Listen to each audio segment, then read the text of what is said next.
Okay. Good afternoon to every one of you. Thanks a lot for being here. This is one of the last talks about systematic reviews and meta-analysis. So I hope you've liked everything what we have discussed here. And this is one of the main topics, one of the main issues. People love about the whole topic on systematic reviews and meta-analysis, since they believe that this is the most important one, but it's not. Meta-analysis is not the most important one. It's just one tool to accomplish the whole process in a systematic review and meta-analysis. So we're gonna look at some principles, and at the end I'm gonna show you one important program to do systematic reviews and meta-analysis. And I will show you a few important things to try to understand that program, and perhaps in the next section we could discuss a little bit more. If you all have your personal computers with you, please try to download the program Review Manager. In Google, you just click on Review Manager on the search tool and download the version for your personal computer. It's so simple to manage this kind of program.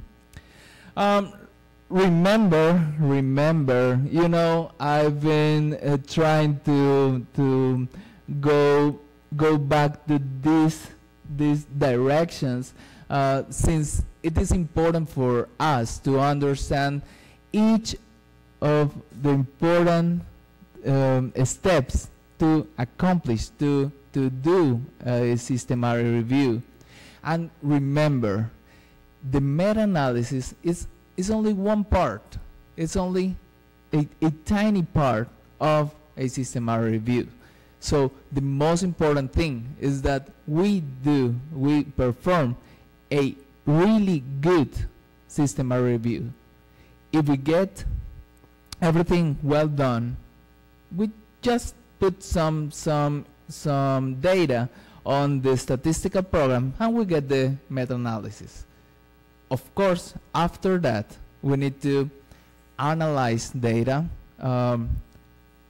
regarding the quality of the studies included in the systematic review.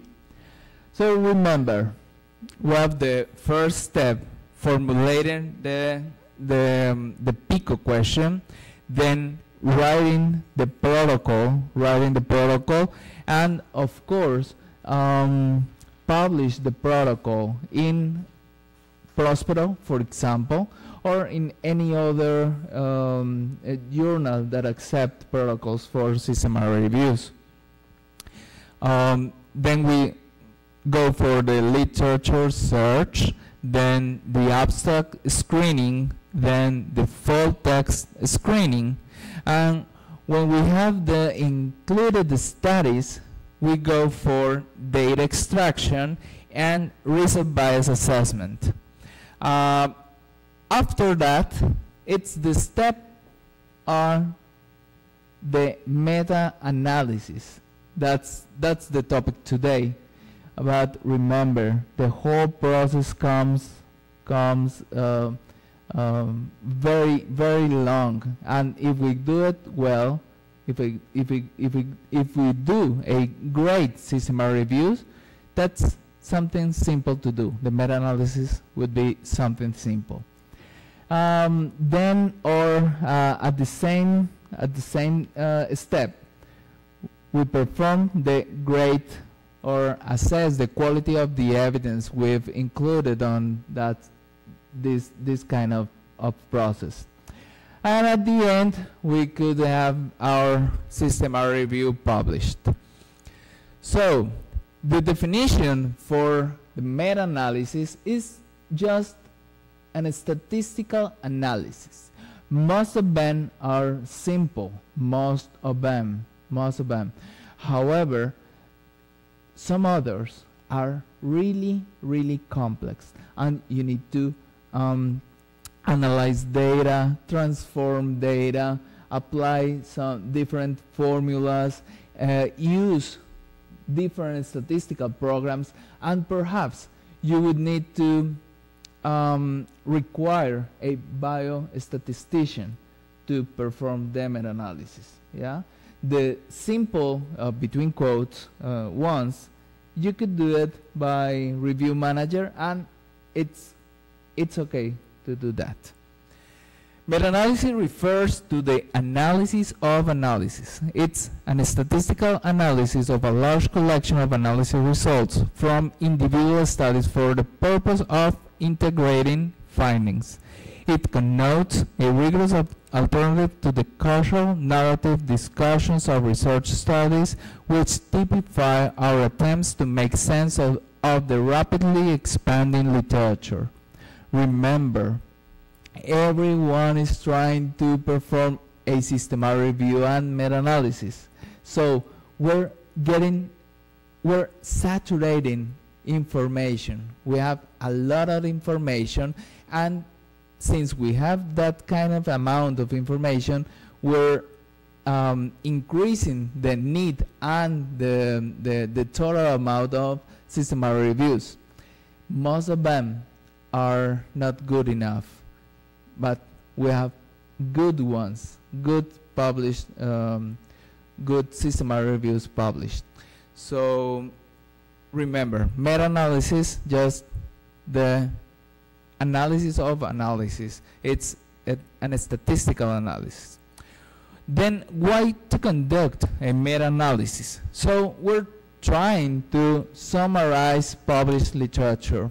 As we are in a health profession, we have a health profession, we always want to have the number, to have numbers in order to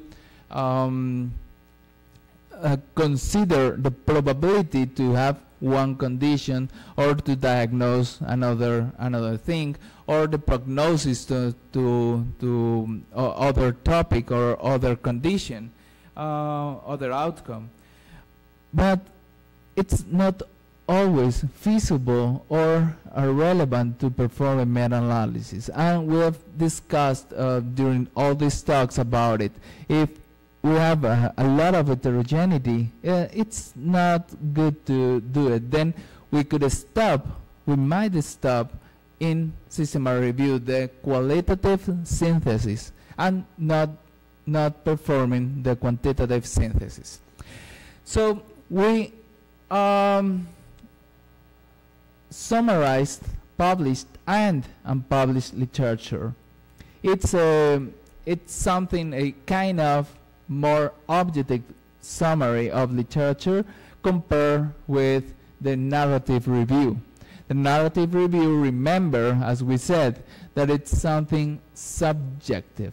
It's the personal point of view regarding reading some articles, and the person or the group of people, the group of person are trying to summarize some information, but it depends on what they want. This is a more objective summary of the literature. And then we try to estimate the average, but the important is that it's not just an average. It's not just the mean of the effect. It depends on something more elaborate related to the weight that each data, each study gets to the whole bunch of the evidence from all available studies, estimating the effect, the total effect for those included studies. It increases the statistical powers, of course, since we're having 1, 2, 3, 4 studies with a short sample size, then we're increasing the power of that estimate, that estimated effect. So we might get a more precise estimate of the effect. It's important to know that. Identify between a study heterogeneity. You know, you could assess the within studies and between studies heterogeneity. And of course, at the end of the systematic reviews and meta-analysis, you might identify the gaps on research, on the area you're focusing. To perform a meta-analysis, you need different important issues to describe. First, you have to define your strategy. You need a strategy for each part of the systematic review, as in other designs. Here you have to define an analytic strategy. You have to investigate or to assess the heterogeneity. And according to that, you're going to decide whether you're able to combine those results or not. Yes? And of course, you're going to estimate the summary effect and the corresponding confidence interval to 95% or more if this is appropriate. Then you have another important topic regarding conducting sensitivity analysis. You might get a stratification, or you might get a meta-regression analysis. The meta-regression, just for you to understand the concept, it's like a logistic regression. You get a dependent variable and different independent ones, independent variables. And you're going to see if those independent variables goes to or are associated with the dependent one. Yes? But right now, you're not seeing the effect of an individual, but the effect from the study. And of course, you have to get the information for these variables, these different variables that could affect the estimated one, coming from the studies. If you don't get that information from the studies, or getting in touch with the author of those studies, you're not be able to perform a meta-regression, not a subgroup analysis. It's important to know that. And I don't know if you remember, but we talked about it in extracting data. You need a strategy to extract the data. And of course, one of the main strategies is getting in touch with the author, since much of the information is not inside the article. It's not written there. But sometimes the authors have that kind of information we need, that kind of data we need to perform this kind of analysis, the meta-analysis. In numerous of occasions, I've contacted the authors, and some of them give the information, but some others no. They say, hey, I work for a pharmaceutical company and I'm not allowed to do that, or some of the time they just answer that they don't want to.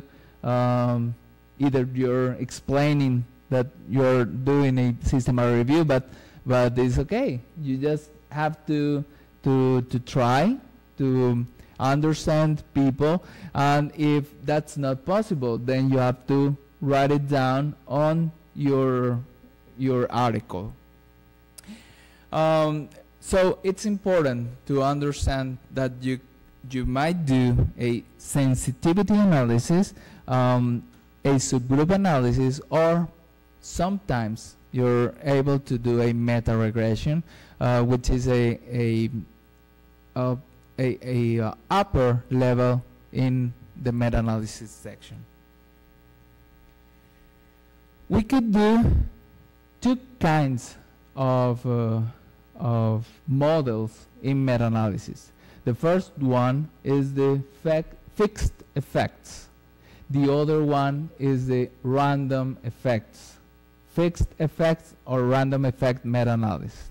The fixed effects assumes that all studies are estimating the same true effect. Yeah? The variability only comes from sampling of people within each study, and precision of course depends mainly on the study size, the sample size of on each study. Remember, in this case, in this model, they're just assuming that almost all the studies goes to the same place, goes in the same direction, favoring or not favoring or against that intervention, or perhaps in the middle of them. And if there are some differences, they're just due to the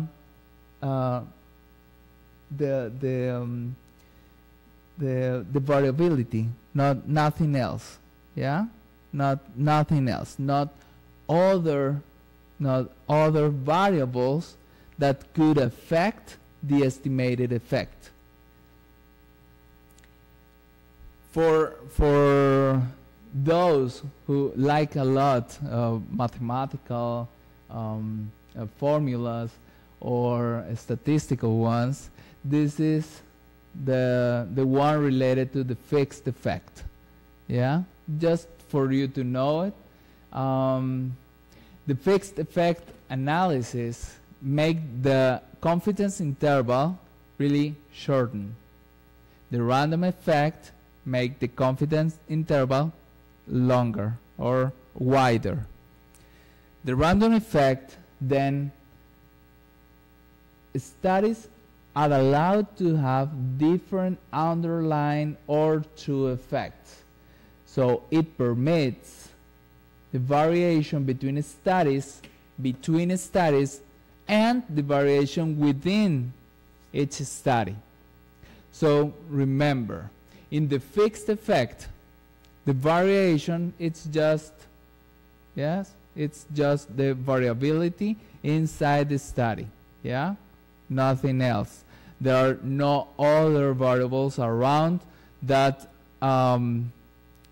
could confuse or could affect the estimated effect. But in random effect, you might have different variables such as the age, the setting, the discipline, the quality that might affect the estimated effect, the summary of the estimated effect, and thus the confidence interval. That's why in the fixed effect the confidence interval is shortened than or compared with the random effect, which is really wider. Remember one thing. If you get a homogeneous sample, different studies that when you assess the heterogeneity is really low, the I-square is really low, you might use each one of them, or the fixed or the random effect, and the result is really similar. Yeah, the estimated effect really similar, and the confidence interval is not that different. However, or on the other side, better, on the other side, if you get a very heterogeneous sample, if you get different studies and very heterogeneous, one goes to favoring, the other one goes against, and that's it. With different studies, there are differences. There are differences. The estimated effect is different, and the confidence interval is in the fixed effect shortened, and in the random effect larger, yeah, wider. So you might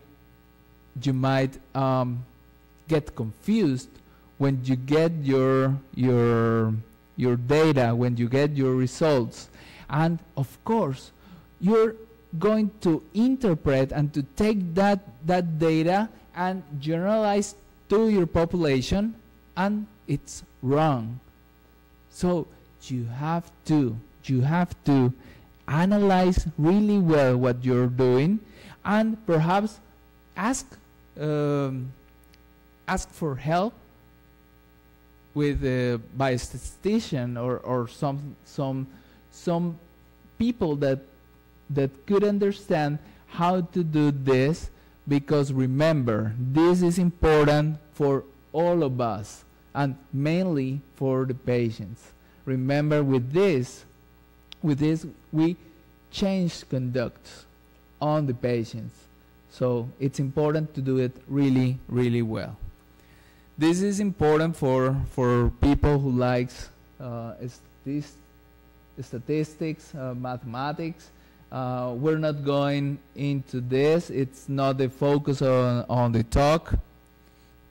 This is the other one. Yeah. This is regarding what I already said. Yeah.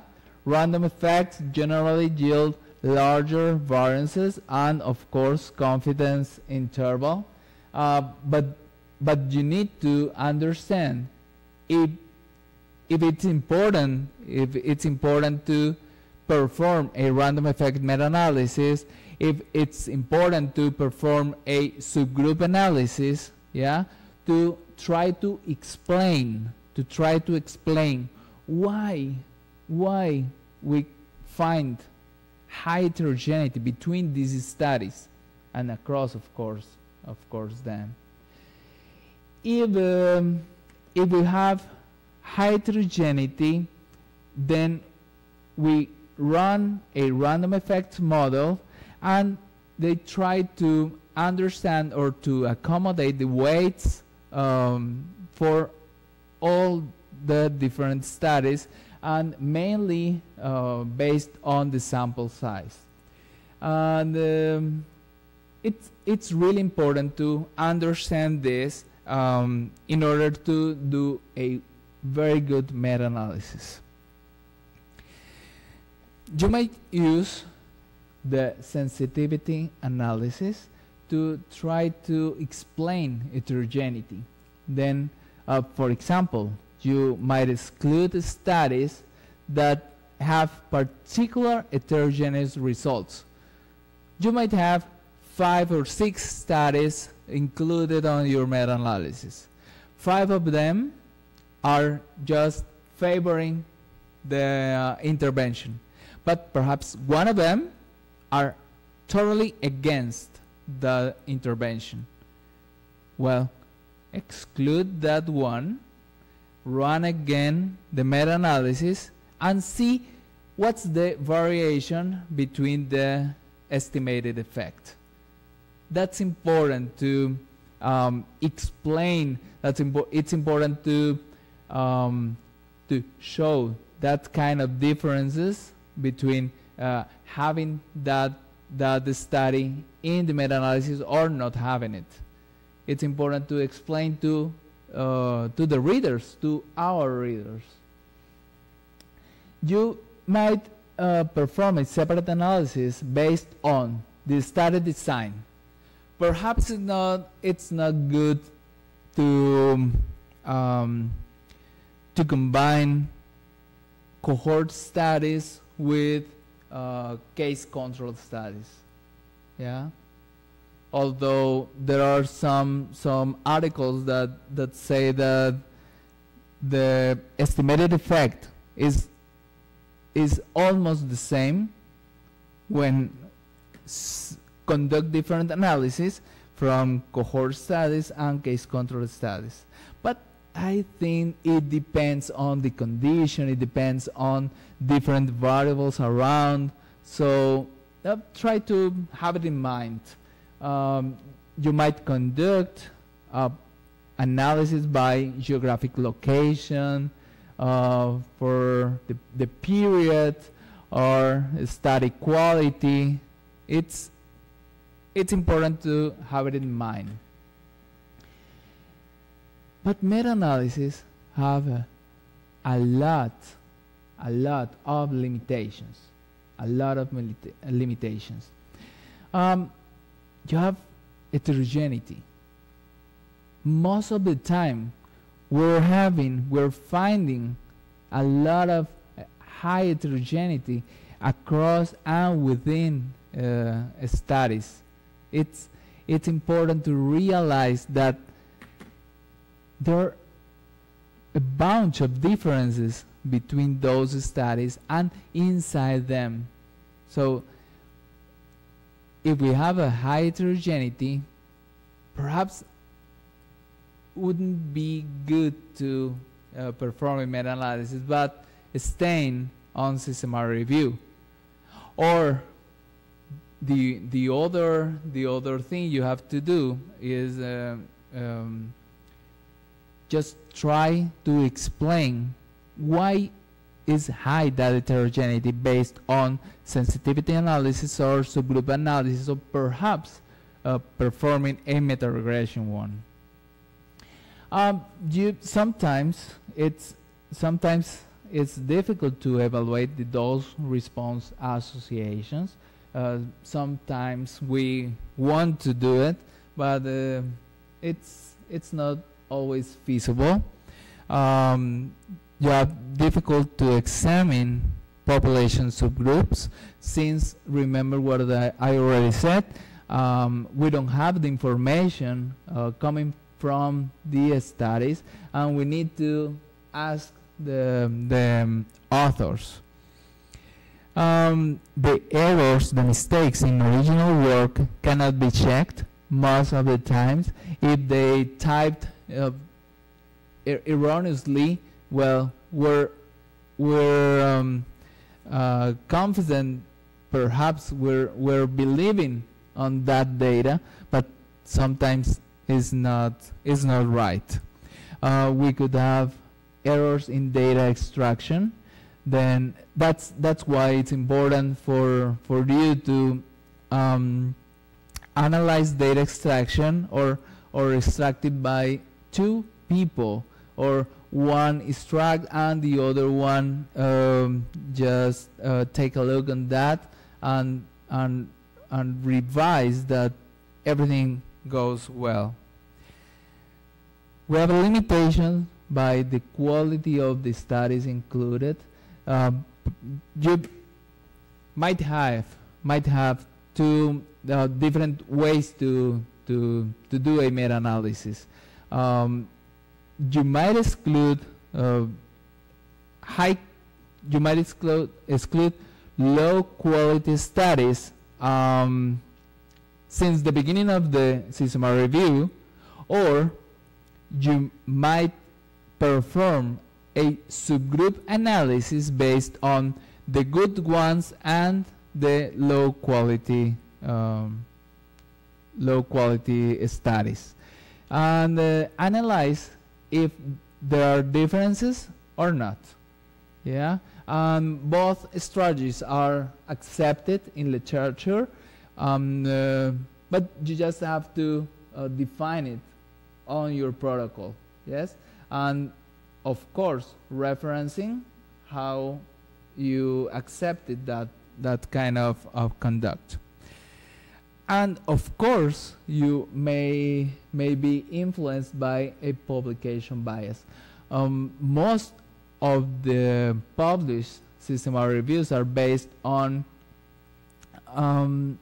only English language, only PubMed database, and only published studies. So you need to look for the other path, the unpublished literature, so you could get remember, some of the information just goes in an archive in the library, in the university library, and people don't publish.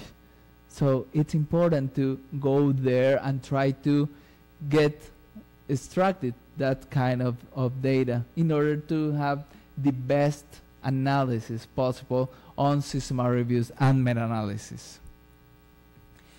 Another way to perform a meta-analysis is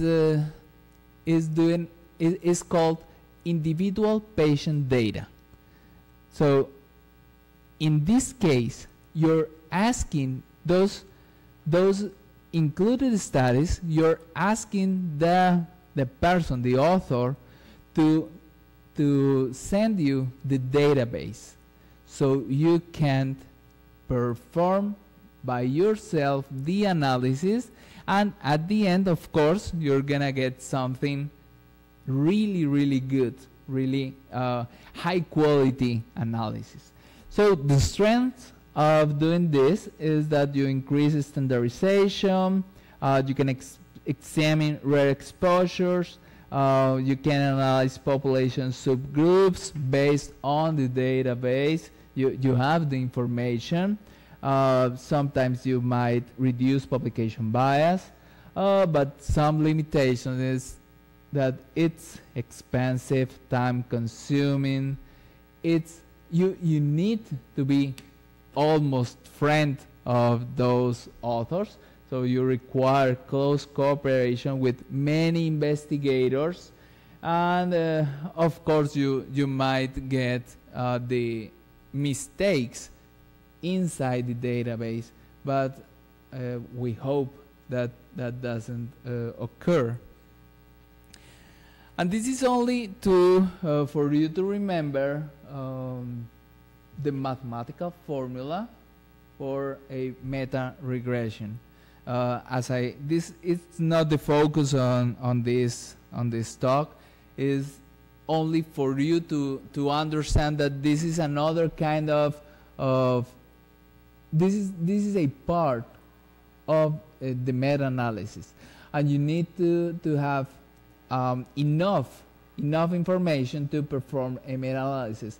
Some literature says that you need at least 10 studies, obviously with the variables needed to perform a meta-regression.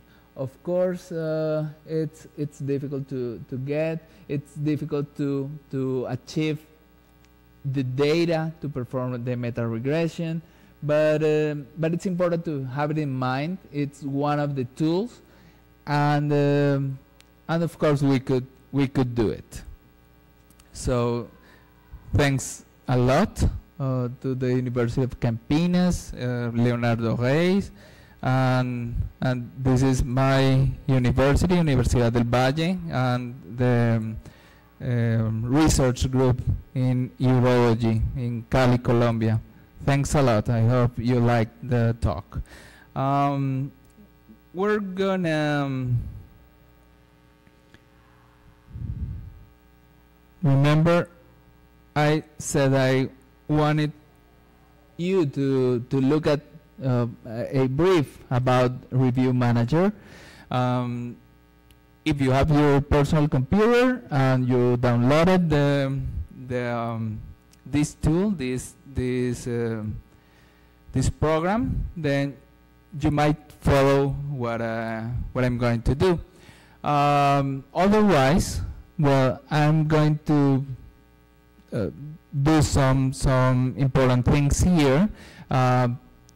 And at home, you might follow the instructions. This is the review manager. This is the version 5.3. When it starts, you might see a blank paper. If you put the mouse there, it says new. You're going to apply it.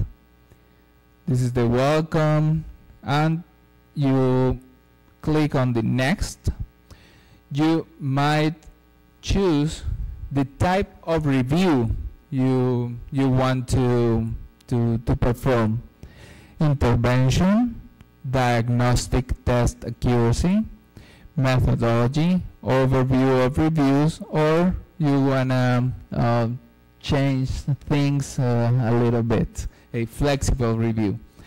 At this time, we're gonna focus on intervention review. We apply this and click on next. You might use any way to add the name of your system review. Then you apply next, and you might use the protocol or the full review. We're gonna click on full review and then the finish button.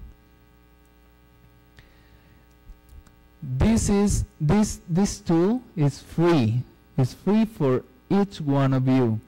So if you don't get all the things related to systematic reviews, this is a very easy way to perform. You might find here the abstract. The abstract is composed by background, the objectives, the search methods, selection criteria, data collection analysis, main results, author conclusions. Obviously, the abstract is the last thing we do. Then we have the whole background. It's split on 4 important topics: the description of the condition, the description of the intervention, how the intervention might work, and why it is important to do this review. Then you remember in this background section you have the problem and the justification of the systematic review.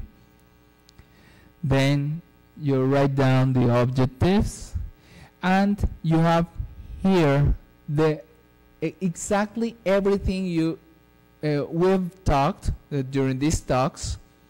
You might have it here, obviously better with more description in this program.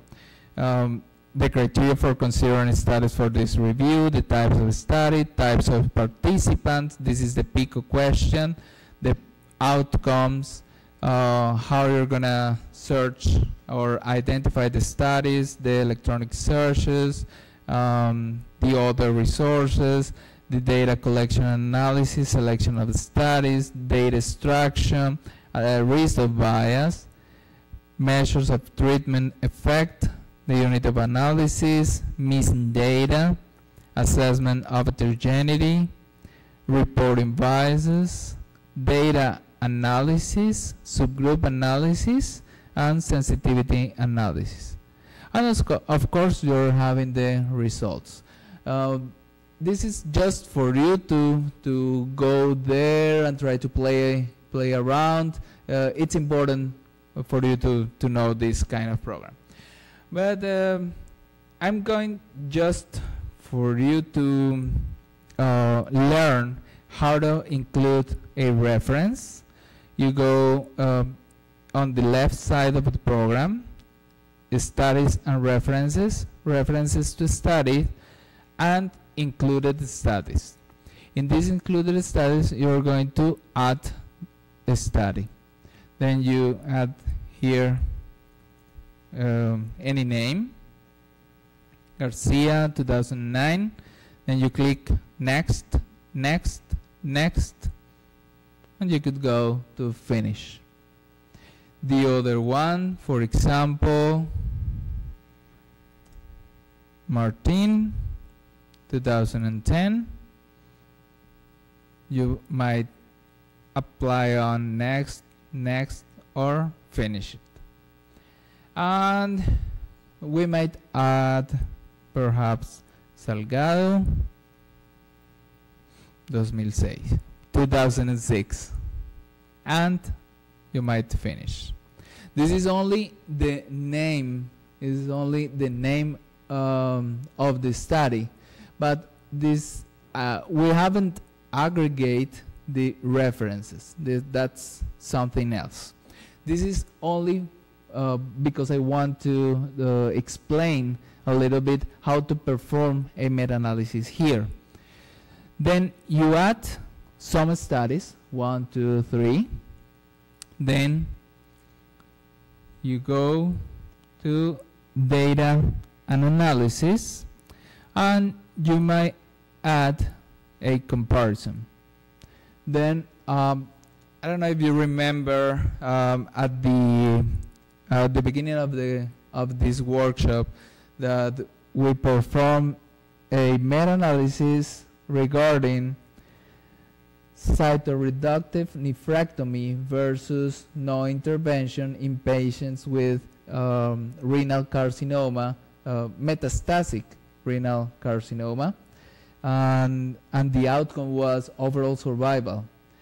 Here we're having the comparison would be cytoreductive nephrectomy versus no intervention.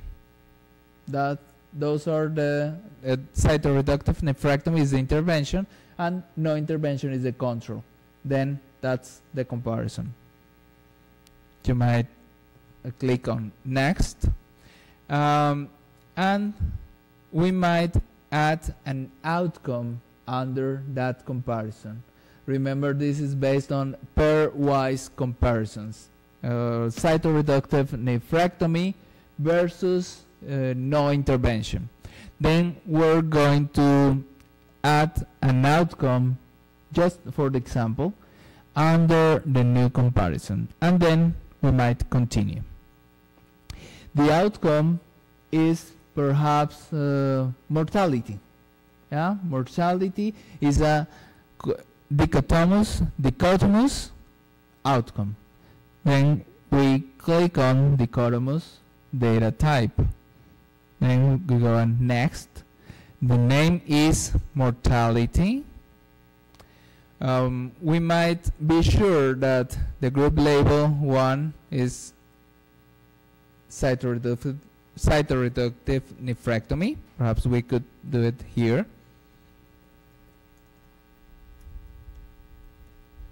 And the group label 2 might be no intervention. Then click on next. And look at here, you have different kind of ways to perform a meta-analysis. A fixed effect, a random effect, you might choose either one. We're going to do a fixed effect here. And if we do this analysis, we have different statistical methods. Peto, Mantel-Hansel, inverse variance. The most common is inverse variance. And the effect measure, you might measure the mortality by odds ratio, risk ratio, or risk difference. Then you just choose. Perhaps we might choose the risk ratio right here. Then click on next. You might use might choose the confidence intervals. 95%. Next. And you might change this. For example, favors cytoreductive nephrectomy. Okay, so surgery, for example. and favors no intervention. Click on next, and you could do nothing or edit the new outcome, add a subgroup analysis, or different actions. You just play around when you have time, but for this example we're going to edit the new outcome and click on finish. Then you have the table. You have the table to work on. On the left side you have the events. Remember, this is a categorical outcome, a dichotomous outcome. Then you have events, the people who died, and the total ones in each group. And you're gonna see reflected or described graphically on the right side. To add a study, you go in this button, add study data. You click on it.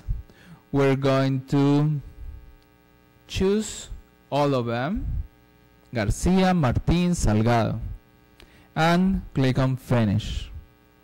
Then you have it, you have them all. We're gonna apply some data. Of course, is invented. Perhaps here we have 3 dead people and 100 patients. In the no intervention we had 20 in 100 patients. Here we have 10 dead people, 150, 15 in 200, and 3 deaths in 45, perhaps 13 in 60. Yeah.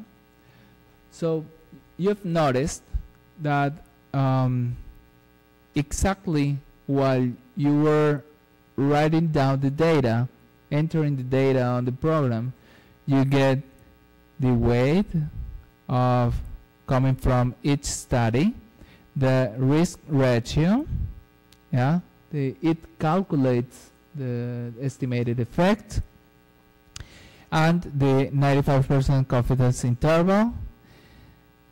It draws the picture, the forest plot, and of course it shows the summary effect in risk ratio.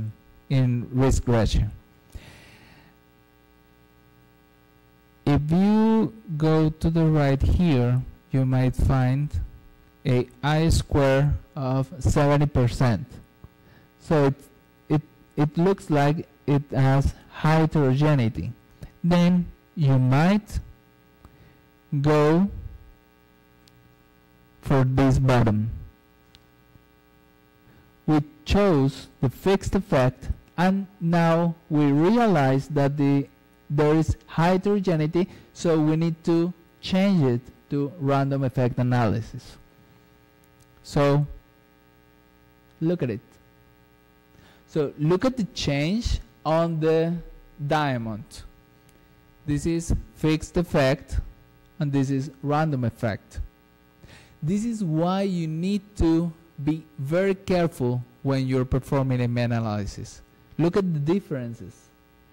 This is favoring, this one is with fixed effects, and it's favoring the surgery, but it is high heterogeneity, so you need to use the random effect. And remember, it becomes wider, the 95 confidence interval. And look at that. Now there is no